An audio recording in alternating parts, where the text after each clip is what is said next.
सोयाबीनचा उत्पादन खर्च प्रचंड वाढलाय, त्यामुळे सोयाबीन पीक परवडत नाही अशा पद्धतीचा सूर शेतकऱ्यांमधून येतो आहे।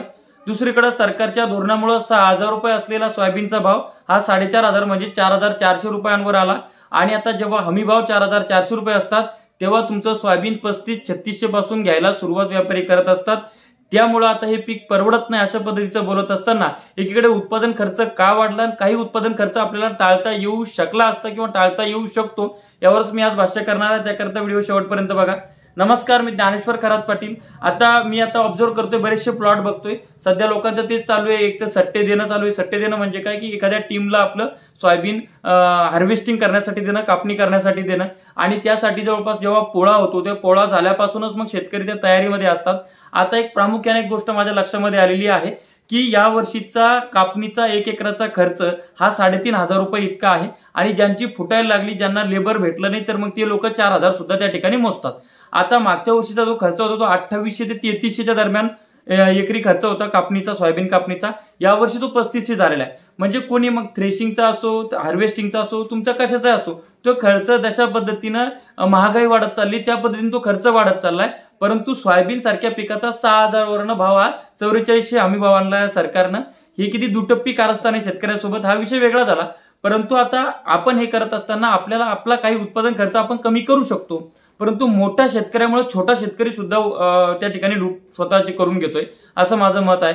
समजा एक मोठा शेतकरी येतो, तो काय करतो, त्याचे इतर व्यवसाय असतात किंवा त्याच्याकडे इतर उदरनिर्वाहाची साधनं असतात, त्यामुळे त्याच्याकडे जास्त लेबर भेटत नाही किंवा त्याला ती हेक्टिक नको असते, म्हणून तो काय करतो की सरसकट एक टीम बोलवतो, त्या टीमला ठरवून त्याची सोयाबीन कापणीसाठी देतो। मग ती एकरी आता यावर्षी त्यांना 3,500 रुपयांनी दिली। मग त्या ठिकाणी जो शेतकरी घरी आपली सोयाबीन सोंगू शकतो, घरी आपली सोयाबीन कापणी करू शकतो, तो शेतकरी सुद्धा तशाच पद्धतीनं हार्वेस्टिंगला देतोय।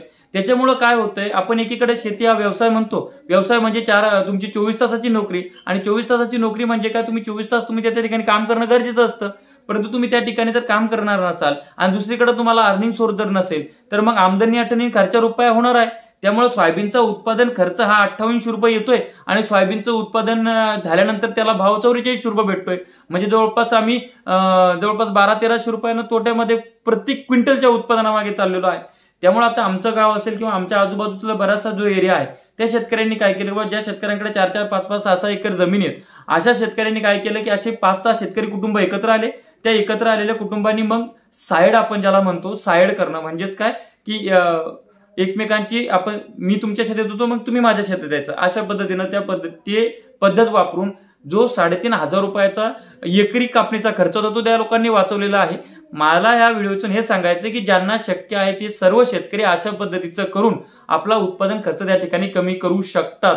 कारण की आपण मोठ्या शेतकऱ्याच्या नादाला लागून आपली लूट करून घेतो। ज्यांच्याकडनं शक्य आहे ते करू शकतात ना, ज्यांच्याकडनं शक्य नाही त्याला समजू शकतो, पण ज्यांच्याकडे शक्य आहे ते तर आपण करू शकतो। बाकी आपल्या बाबतीत सगळ्या गोष्टी चुकीच्या आहेत, सरकार चुकीचे पावलं उचलतंय, व्यवस्था आपल्या सोबत नाहीये, वातावरण आपल्याला साथ देत नाही, त्याच थरावर तर आपण लढतोच आहे। पण अशा परिस्थितीमध्ये सध्या आपल्याला आपला उत्पादन खर्च कमी करणं हा गरजेचा आहे। त्यामुळे शेतकऱ्यांनी किंवा आपण सर्वांनी या गोष्टीकडे सुद्धा भान ठेवलं पाहिजे किंवा लक्ष दिलं पाहिजे असं माझं मत आहे।